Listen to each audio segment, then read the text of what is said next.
এটা ইতিহাস যুৱ প্ৰজন্মৰ যি আবেগ অনুভূতি যি কণ্ঠ সেই কণ্ঠ যেন আমাৰ মাজৰ পৰা হেৰাই গ'ল আশা কৰা নাছিলো এইহেন যিজন জুবিন গাৰ্গক কেতিয়া আমি মনেৰে গালিও পাৰিছিলো কেতিয়াবা সমালোচনাও কৰিছিলো কিহৰ বাবে আমাৰ মনৰ ভিতৰত থকা তেওঁৰ প্ৰতি মৰম ভালপোৱা আবেগ অনুভূতিৰ বাবে নিজৰ ঘৰৰ ল'ৰাজন বুলি নিজৰ দাদাজন বুলি নিজৰ ভাইটিজন বুলি যেতিয়া তেওঁ অসুস্থ হৈ পৰিছিল আমাৰ খং উঠিছিল ৰাগ উঠিছিল নিজৰ দেহৰ কাৰণে তেওঁ একো চিন্তা নকৰে কিয় লাখ লাখ যুৱ প্ৰজন্মক প্ৰতিনিধিত্ব কৰা এজন শিল্পীয়ে এখন সমাজত কি কৰিব পাৰে আৰু কি কৰিব নোৱাৰে এজন শিল্পীৰ আহ্বানত লাখ লাখ যুৱ প্ৰজন্ম ওলাই আহে সমাজৰ বাবে সমাজৰ সংস্কাৰৰ বাবে যেনেকৈ 1983 চনত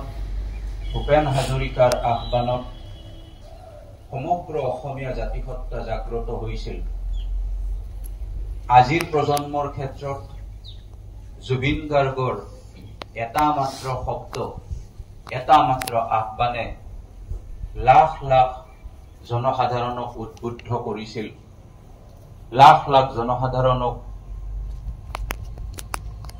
আমাৰ জাতিৰ হকে মাত মাতিবৰ কাৰণে আমাৰ আবেগ অনুভূতিসমূহ জাগ্ৰত কৰাৰ কাৰণে রাতির বুকুর দেখা পালু তোমার ছবি ধরা দিলা গোপনে আহি হিয়ার কোন তুমি মোর ফুকান মন নিয়রে শেষ দুপাল নামিয়া রদরে মোর দেহ প্রতি পোয়া ধুমুহার হাতে বহু যুগরে নাচো এন্ধারু ভাষামো বহু দিনরে আপো নিজানৰ গান মোৰ শেষ হব তোমাৰ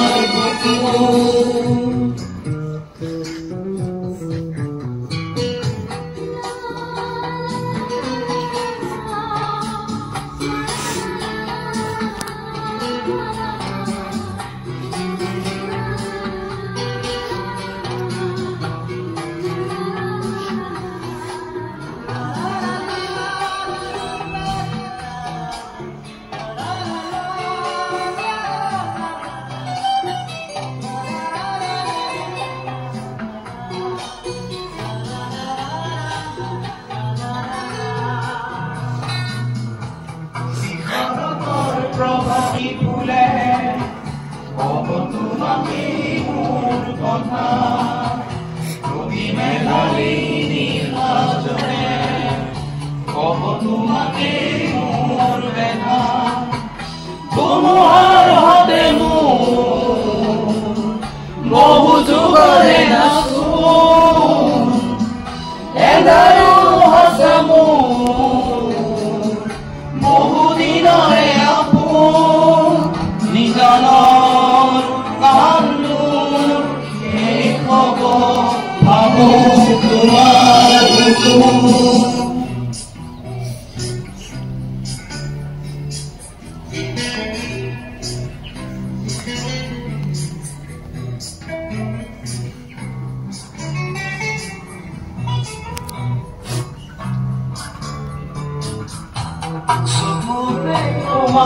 চলে সপোনা তৰি দীঘল লাগে চুব খুজিলে মোৰ মনে দি থকা তৰি সপোন আহে ধুমুহাৰ হতে মোৰ বহু যুগৰে না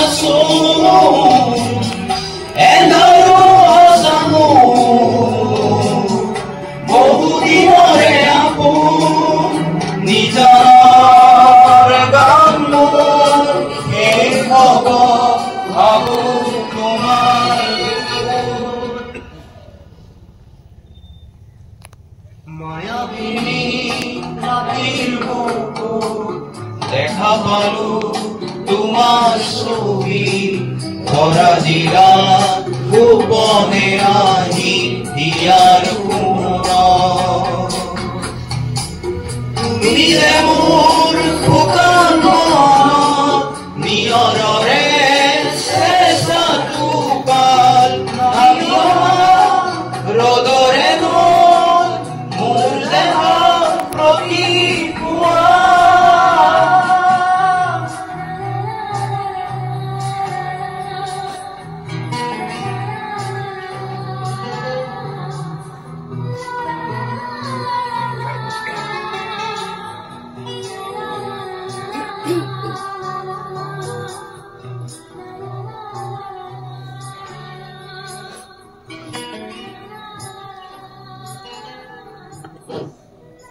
সাগৰক